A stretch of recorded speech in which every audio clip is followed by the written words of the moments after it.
ইশারায় ডাকে কিন্তু মুখে বলে না।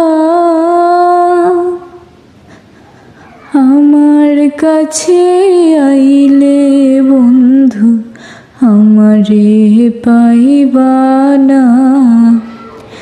আমার ভাঙা ঘরে ভাঙা চালা ভাঙা বেড়ার ফাঁকে